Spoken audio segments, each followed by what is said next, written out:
नमस्कार मित्रांनो, माझी शेती माझा व्यवसाय ह्या यूट्यूब चॅनलमध्ये तुमचं सर्वांचं खूप खूप स्वागत. मी योगेश नागरे. मित्रांनो, विषय असा घेतलेला, एका शेतकऱ्याला 1,00,000 आले, त्यांनी कसे केले, कसे नाही खर्च, हे आम्ही तुम्हाला व्हिडिओमध्ये सांगणार आहे.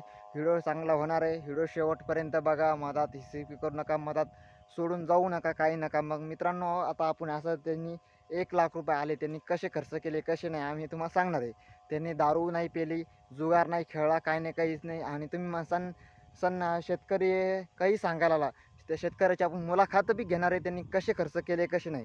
तर व्हिडिओ शेवटपर्यंत बघा, मधात स्किप करू नका, काही नका. मग त्यांनी पहिले स्टार्टिंगला त्याला ₹1,00,000 आले, तर त्यांनी ₹1,00,000चं काय केलं, तर पहिले ₹1,00,000चं त्यांनी असं केलं मित्रांनो, 25,000ची मोटर घेतली.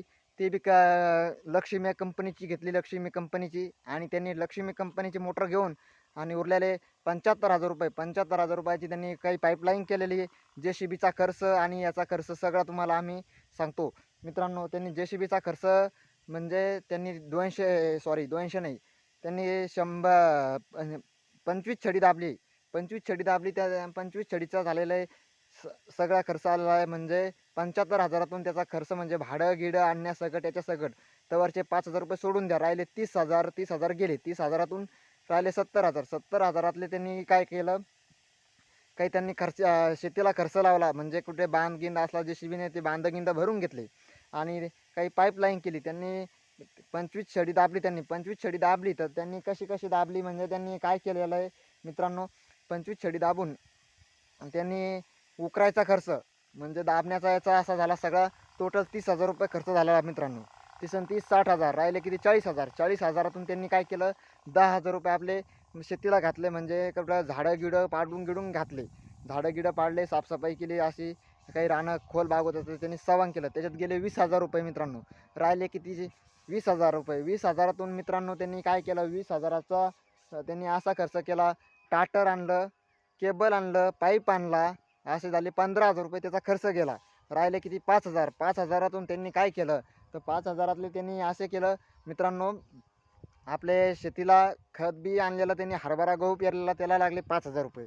हे असा होता व्हिडिओ. तर त्यामुळे त्या शेतकऱ्याची मुलाखत घेऊया आणि चांगलं आहे कसं आहे कसं नाही आम्हाला कमेंटमध्ये सांगा मित्रांनो.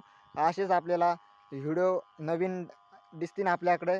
तर चला मग आपण त्या शेतकऱ्याची मुलाखत घेऊया. तर मित्रांनो, पहिला आधी तुम्हाला सांगण्याचा मुद्दा म्हणजे शेतकऱ्याकडून त्यांनी इतका खर्च केला, काय उरलं होतं त्याच्याजवळ? ₹1,00,000 येऊन काय उरलं खरं सांगा. त्यांनी त्याचा पैसा बंदा सगळा त्यांनी याच्यातच घातला. त्याच्याजवळ म्हणजे त्याच्यासाठी पैसे राहिलेच नाही मित्रांनो. खरं सांगायचं म्हणजे पैसे ते कसेच नाही राहिले, काय नाही. मग त्यांनी संसारावर त्यांनी रुपया लावला नाही. पण सगळा शेतीमध्ये त्यांनी सगळा बारदाना, म्हणजे शेतीमध्ये सगळा पैसा घातला.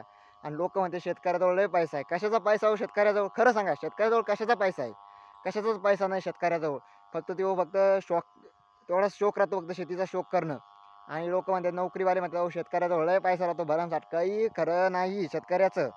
तर कसा वाटला कसा नाही व्हिडिओ आम्हाला कमेंटमध्ये सांगा. नवीन असेल तर चॅनलला सबस्क्राईब करा. असेच नोटिफिकेशन तुमच्यापर्यंत येतील. जास्तीत जास्त व्हिडिओ शेअर करा. कसा वाटला नाही आम्हाला कमेंट सांगा मित्रांनो. असेच नवीन व्हिडिओ तुम्हाला बघण्यासाठी आमच्या चॅनलला सबस्क्राईब करायचं आणि लाईक करायचं आणि घंटीला क्लिक करायचं मित्रांनो.